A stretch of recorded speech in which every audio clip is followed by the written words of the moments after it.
Sebagian salaf ketika menafsirkan firman Allah, "Ma gharraka bi rabbikal karim." Ya. Apa yang buat kau terpedaya ya dengan Rabbmu yang maha baik ya sehingga kau terus bermaksiat. Maka dia mengatakan suturuka al-murkhah. Ya karena selama ini aku bermaksiat kau tutup aibku. Sehingga berani lagi. Ya Allah baik. Allah tutup tapi bukan berarti ketika Allah tutup Allah tidak lihat. Allah senantiasa mengawasi dan senantiasa menilai. Makanya Allah Subhanahu wa taala berfirman dalam surat Ar-Ra'd ayat 10 kata Allah sawa'um minkum man asarral qawla wa man jahara bih wa man huwa mustakhfin bil laili wa saribun bin nahar. Kata Allah Subhanahu wa taala sama saja kalian itu di sisi Allah sama saja apakah seorang yang berbisik-bisik dengan ucapannya atau yang berbicara dengan terang-terangan wa man huwa mustakhfin bil lail atau orang yang sedang bersembunyi di malam hari wasaribun bin nahar atau terang-terangan di siang hari bagi Allah sama saja. Mau bermaksiat di depan umum, bermaksiat sendirian bagi Allah Allah melihat semuanya dan Allah menilai.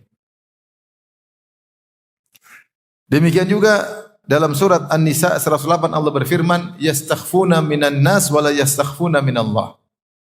Mereka bersembunyi dari manusia, tapi mereka tidak bakalan bisa bersembunyi dari Allah Subhanahu wa taala. Sebagian salaf menafsirkan yastahyuna minan nas wa la yastahyuna minallah. Mereka malu kepada manusia, tapi mereka tidak malu kepada Allah Subhanahu wa taala. Dan ketika kita bermaksiat, kita tidak akan bisa lolos dari Allah, tidak akan lolos dari pengawasan Allah dan kapan Allah ingin melakukan sesuatu pada kita, maka akan terjadi. Makanya jin berkata dalam surat Al-Jin, wa anna dhananna allan nu'jizallaha fil ardi wa lan nu'jizahu haraba. Dan sungguhnya kami mengetahui, para jin berkata, dan sungguhnya kami mengetahui bahwa kami sekali-kali tidak dapat melepaskan diri dari kekuasaan Allah dan sekali-sekali kami pun tidak dapat lari dari kekuasaan Allah. Itu jin yang diberi kekuatan oleh Allah. Mereka sadar mereka tidak bisa kabur dari pengawasan Allah, tidak bisa kabur dari genggaman Allah Subhanahu wa taala. Apalagi kita manusia yang punya banyak keterbatasan. Maka ketika kita sedang bermaksiat, yakinlah kita sedang dilihat Allah. Maka tinggalkan, hadirkan sebentar saja. Ya Allah, Engkau melihatku dan saya yakin Engkau sedang melihatku. Ini kalau kita hadirkan sebelum bermaksiat, maka manfaatnya luar biasa. Tetapi kalau sedang bermaksiat, kemudian kita hadirkan ini, terkadang syahwat kita mendominasi. Sehingga tidak bermanfaat lagi mengingat hal tersebut. Meskipun terkadang bermanfaat, seperti diriwayatkan ada seorang lelaki mengajak berzina seorang wanita. Ketika mereka sudah di tengah gelap malam, tidak ada yang melihat. Ya, kemudian dia berkata, "Ma ma'ana illal kawakib." Tidak ada yang bersama kita kecuali bintang-bintang. Sudah kita berzina aja, enggak ada orang lain. Yang ada cuma apa? Bintang-bintang. Bintang-bintang mau ngapain bintang-bintang? Maka sang wanita yang diajak berzina berkata, "Fa aina mukaukibuha?" Kalau gitu mana yang menciptakan bintang-bintang tersebut? Bersama kita atau tidak? Maka kalau kita lagi maksiat ya, lagi mungkin duduk kemudian bersendirian, lagi nonton Korea ya. Ingat-ingat, aduh Allah lagi ngeliat nih. Seri berikutnya, udah satu seri aja jangan dua seri. Seri kedua Allah lihat lagi dan Allah lihat dengan awas. Allah lihat dengan awas, dengan penilaian yang ketat. Malu enggak detik-detik kita lewati kemudian kita sedang bermaksiat. Ikhwan-ikhwan yang chattingan sama akhwat, hati-hati. Lagi chatting, Allah lihat enggak lagi chattingan? Apalagi lagi video call. Hati-hati ya. Ummahat juga demikian, berselancar di dunia maya, kemudian lihat apa yang dilihat, kontak dengan siapa yang dia kontakin ya. Sungguhnya Allah Maha melihat.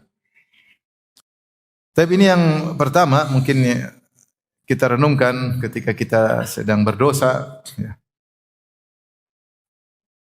Atau sedang melakukan dosa. Yang kedua, ketahuilah ketika engkau sedang berdosa atau kita sedang berdosa atau sebagian kita sedang berdosa, karena kita semua pendosa.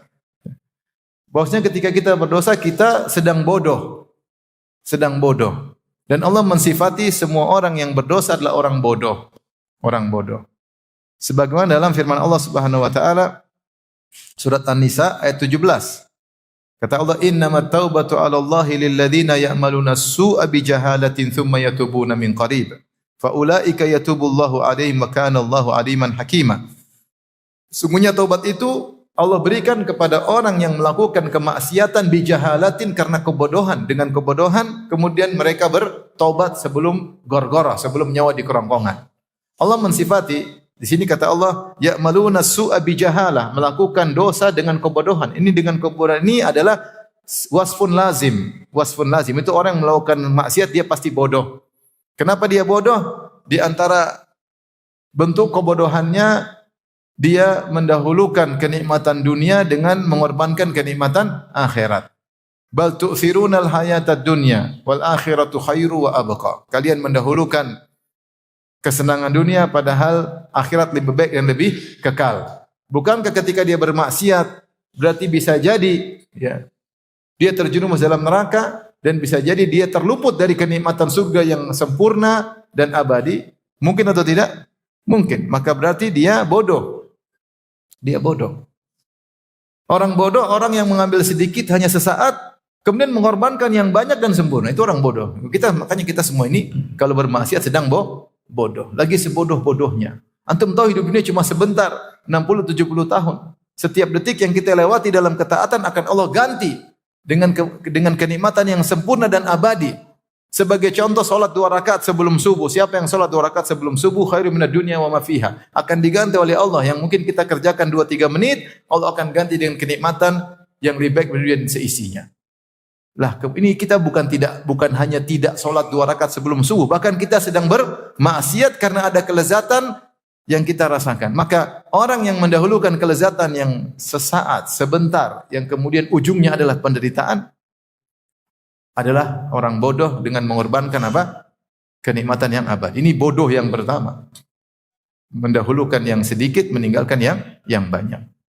Bodoh yang kedua, bahwasanya kenikmatan tersebut berujung pada kesengsaraan. Tidak ada maksiat kecuali ujungnya kesengsaraan. Maksiat apapun. Maksiat apapun. Kalau seorang sebelum nonton film Korea, dia cek kebahagiaan dalam hatinya. Dia cek aja. Dia cek sebentar, dia rasa kemudian nonton film Korea 1 jam. Ketika nonton film Korea tersebut mungkin dia senang, mungkin dia gembira, mungkin dia tertawa dengan, saya enggak tahu, saya juga belum pernah nonton. Maksudnya dengan berbagai macam apa? Khawatir saya salah persepsi. Mungkin ada syahwatnya, ada senang-senangnya, ada ketawa-ketawanya. Mungkin dia bahagia 1 jam. Setelah coba cek hatinya, pasti hatinya mengeras. Hatinya pasti mengeras. Ketika hatinya mengeras dan itu efeknya langsung, tidak menunda, tidak tertunda, langsung. Maka saat itu kebahagiaan dia dicabut. Maka ngapain kita bodoh sekali kita berusaha menerjang kelezatan yang ujungnya kesengsaraan. Betapa banyak orang tidak lagi hasrat sama istrinya. Dan ini nyata, saya ketemu seorang cerita dari dokter mengalami banyak pasien laki-laki datang tidak bisa lagi hasrat sama istrinya. Sehingga dia harus jajan terus. Ngerti jajan enggak? Ngerti enggak? Ya, jajan. Karena kalau dia tidak jajan, dia tidak bisa lezat. Coba. Ada Allah kasih sesuatu yang mubah, yang halal di depan dia, sudah dia tidak bisa rasakan lagi, sehingga dia selalu dalam kesengsaraan. Habis berzina, dia mikir lagi zina berikutnya. Sengsara sebelum mendapatkan zina berikutnya. Taib, apa yang dia dapatkan? Kelezatan saat kemudian disusul dengan apa? Kesengsaraan. Berbeda ketika seorang berlezat-lezat dengan yang Allah halalkan. Setelah dia berhubungan, dia bahagia, tambah cinta, tambah sayang, ngobrol lagi. Ada kebahagiaan yang Allah berikan karena dia berlezat-lezat dengan yang halal. Semua kelezatan maksiat ujungnya kesengsaraan. Itu sudah kaidah. Kelezatan apapun. Sehingga seorang sampai banyak datang ke dokter masalah, lihat istrinya sudah enggak ada hasad. Coba bayangkan antum tinggal di rumah sama perempuan yang antum lihat muak, kira-kira jengkel atau tidak? Menderita tidak? Menderita. Tapi inilah istri yang resmi, yang status resmi dia. Sementara ngelihat dia enggak pernah ada hasrat. Kenapa? Karena terlalu sering bermaksiat. Ada kawan pejabat telepon saya, Ustadz, ini gimana nih anak buah saya cantik-cantik Ustadz. Terus gimana Ustadz, saya tundukkan pandangan. Saya lihat cuma bisa ngiler tapi nggak bisa dimakan. Ibarat kita lihat es krim lagi musim panas, es krim kita pingin tapi kita nggak bisa ngambil. Ternyata es krimnya dimakan sama orang lain. Lebih menderita mana? Seorang musim panas tidak lihat air dingin atau lihat air dingin tapi tidak bisa diambil. Bingung ya? Lebih sengsara, ada kelezatan kita nggak bisa, nggak cuma ngiler doang, penasaran nggak bisa ngapa-ngapain. Itu sengsara. Itulah gambaran orang kalau mengumbar pandangan lihat sesuatu yang cantik dia terus ketagihan tapi dia diliputi dengan kesengsaraan. Itu yang dialami para pelaku maksiat. Oleh karenanya hanya orang bodoh yang bermaksiat dan kitalah orang-orang bodoh tersebut. Ketika bermaksiat kita itu hanya menimbulkan kesengsaraan. Tidak usah jauh-jauh, seorang yang sering buka medsos kemudian lihat perempuan, buka aurat terbuka ini. Hatinya dia ada kesenangan, kelezatan lihat berita. Coba cek hatinya jujur. Kok saya hati jadi keras? Hati keras. Kenapa? Banyak maksiat yang kita lihat di medsos. Maka orang bermaksiat orang yang bodoh. Oleh karenanya Nabi Yusuf alaihissalam ketika dia berdoa, dia tidak ingin jadi orang bodoh. Ketika dia dirayu oleh ibu-ibu Mesir, dia berkata, Rabbis sijnu ahabbu ilayya mimma yad'unani ilaihi. Wa illa tasrif anni kaidahunna asbu ilaihinna wa akum minal jahilin. Kata Yusuf alaihissalam, ya Rabbku, aku lebih suka di penjara daripada memenuhi rayuan para wanita tersebut. Kalau kau tidak palingkan aku dari rayuan mereka, asbu ilaihinna, maka aku akan condong kepada mereka, wa akum minal jahilin, dan aku akan termasuk orang-orang yang jahil, yaitu aku akan terjerumus dalam maksiat.